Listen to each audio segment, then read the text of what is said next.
पश्चिमी यूपी के 4 महत्वपूर्ण जिलों से होते हुए अमर उजाला का चुनावी रथ सत्ता का संग्राम बदायूं पहुंचा। सोमवार की सुबह चाय पर चर्चा के साथ सत्ता के संग्राम का आगाज हुआ और लोगों ने खुलकर चुनावी मुद्दों पर चर्चा की। यहां सुबह रोडवेज बस अड्डे पर चाय की चर्चा के दौरान आम लोगों ने खुलकर मुद्दों पर चर्चा की। चुनाव को लेकर लोगों की मिलीजुली राय सुनने को मिली। बिजली व्यवस्था और शहर के चौराहों की सौंदर्यता के काम को लेकर लोगों ने पहले से बेहतर स्थिति बताई। इसके अलावा लोगों ने कहा कि अब पहले से ज्यादा सुंदर जिला होने लगा है। कुछ लोगों ने जिले में साफ सफाई और सड़कों का मुद्दा भी उठाया। बदायूं के आम लोगों के साथ चाय पे चर्चा के बाद अमर उजाला का चुनावी रथ सत्ता का संग्राम महिलाओं के बीच पहुंचा। यहां बड़ी संख्या में महिलाएं जुटी और खुलकर बदायूं के चुनावी मुद्दों को लेकर चर्चा की। सरकार के कामकाज और कमियों पर भी महिलाओं ने चर्चा की। अलग अलग पार्टियों का नेतृत्व करने वाले राजनेताओं ने भी जमकर अपना पक्ष रखा और एक दूसरे पर वार पलटवार करते नजर आए।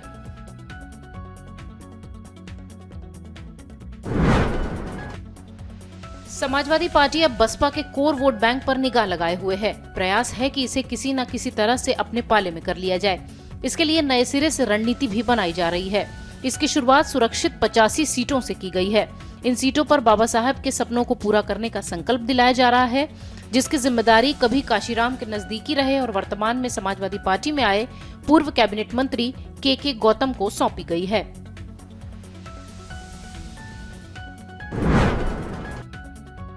भाजपा प्रदेश अध्यक्ष स्वतंत्र देव सिंह ने पार्टी कार्यकर्ताओं को संबोधित करते हुए उन्हें दलित समाज के लोगों से बातचीत करने और उन्हें राष्ट्रवाद के नाम पर वोट करने के लिए मनाने की अपील की है। भाजपा के प्रदेश अध्यक्ष स्वतंत्र देव सिंह ने रविवार को पार्टी कार्यकर्ताओं को संबोधित करते हुए कहा कि मतदान जातिवाद, क्षेत्रवाद और पैसे के नाम पर न करें, बल्कि राष्ट्रवाद के नाम पर करें। ये तमाम बातें दलितों तक सभी पहुंचाएं। आगे उन्होंने ये भी कहा कि योगी आदित्यनाथ के नेतृत्व में प्रदेश में गुंडाराज का खात्मा हुआ है। प्रदेश विकास के रास्ते पर आगे बढ़ रहा है। प्रदेश में निवेश और रोजगार के अवसर पैदा हो रहे हैं। यूपी की पहचान बदल रही है और प्रदेश की 23 करोड़ जनता खुद को सुरक्षित महसूस कर रही है। विधानसभा चुनाव 2022 को लेकर बीजेपी के राष्ट्रीय अध्यक्ष जेपी नड्डा का पहला कानपुर दौरा शुरू होने वाला है। बूथ सम्मेलन और कार्यालय उद्घाटन को लेकर पार्टी की तरफ से वो कार्यकर्ताओं को बड़ी जिम्मेदारी दे सकते हैं। बीजेपी के राष्ट्रीय अध्यक्ष जेपी नड्डा कानपुर बुंदेलखंड क्षेत्र की 52 विधानसभा सीटों पर जीत के लिए बिगुल फूकेंगे। 23 नवंबर को होने वाले बूथ अध्यक्षों के सम्मेलन में वो शामिल होंगे। इसे लेकर पार्टी की क्षेत्रीय और जिला इकाइयों की तरफ से तैयारियां तेज हो गई हैं। राष्ट्रीय अध्यक्ष सबसे पहले कानपुर साउथ, नौबस्ता, पुरानी मोरंग मंडी में बनाए गए पार्टी के नए क्षेत्रीय कार्यालय का उद्घाटन भी करेंगे। उत्तर प्रदेश में चंद महीने बाद होने जा रहे विधानसभा चुनाव का प्रचार मुख्यमंत्री योगी आदित्यनाथ पर ही केंद्रित होगा। इसके लिए उनके सख्त प्रशासक, त्यागी और भ्रष्टाचार विरोधी चेहरे की छवि को गढ़ा जाएगा। मुख्य चुनावी गीत ओमकारा फिल्म के गाने से प्रेरित सबसे बड़े लड़ैया योगी होगा। योगी की छवि को निखारने के लिए फिलहाल कई अन्य चुनावी गीतों पर मंथन जारी है, पर पार्टी सूत्रों ने बताया है कि ये तय हो गया है कि राज्य में चुनावी चेहरा योगी आदित्यनाथ ही होंगे और रणनीति की कमान गृह मंत्री अमित शाह संभालेंगे। पार्टी चुनावी रणनीति को फिलहाल धार देने में जुटी है। उत्तर प्रदेश कांग्रेस के प्रदेश अध्यक्ष अजय कुमार लल्लू ने विधानसभा चुनाव के नतीजे आने की भविष्यवाणी करते हुए कहा है कि हमारी पार्टी को स्पष्ट बहुमत मिलेगा।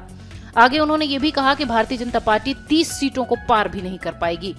समाजवादी पार्टी पर निशाना साधते हुए उन्होंने कहा कि अखिलेश यादव के नेतृत्व वाली पार्टी को केवल चुनाव लड़ने में दिलचस्पी है, न कि लोगों के मुद्दों के लिए जमीन पर संघर्ष करने में। अजय कुमार ने दावा किया कि उत्तर प्रदेश में एकमात्र कांग्रेस पार्टी ही विकल्प है। केंद्रीय मंत्री पीयूष गोयल ने कहा है कि अगले 5 साल के लिए फिर योगी सरकार को ही लाया जाए। देश में सबसे अच्छी तरह से यूपी में ही ओडीओपी स्कीम लागू हो पाई है। योगी आदित्यनाथ की तारीफ करते हुए उन्होंने कहा कि हैंडीक्राफ्ट और निर्यात के प्रोत्साहन के लिए बाजार से जुड़ाव बेहद जरूरी है और इसके लिए योगी आदित्यनाथ को ही उत्तर प्रदेश में वापस लाना होगा। पीयूष गोयल ने इंदिरा गांधी प्रतिष्ठान में हस्तशिल्प उत्पादों की प्रदर्शनी का उद्घाटन किया और योगी आदित्यनाथ की तारीफ करते रहे। इस अवसर पर उन्होंने कहा कि हस्तशिल्पियों और कारीगरों को बढ़ावा देने का काम राज्य और केंद्र दोनों ही सरकारें कर रही हैं। बेहतर लीडरशिप और बाजार से जुड़ाव के लिए संस्थाओं और जानकार लोगों के आगे भी आने की जरूरत है। अपने संबोधन में लगातार वो योगी आदित्यनाथ की तारीफ करते रहे।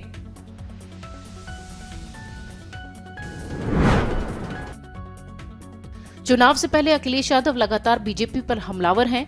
समाजवादी पार्टी के राष्ट्रीय अध्यक्ष अखिलेश यादव ने कहा कि बीजेपी ने प्रदेश को बर्बाद कर दिया है। बीजेपी कानून में बदलाव ला रही है और उससे मजदूर परेशान हैं। उन्होंने दावा किया कि सरकार कानूनों से मजदूरों को जकड़ रही है और कारखाने भी बंद हो रहे हैं। अखिलेश यादव ने दावा किया कि समाजवादी पार्टी ही एकमात्र पार्टी है जो इन लोगों की मदद कर सकती है। उत्तर प्रदेश विधानसभा चुनाव को लेकर बीजेपी ने अपनी प्रचार रणनीति तैयार करना शुरू कर दी है।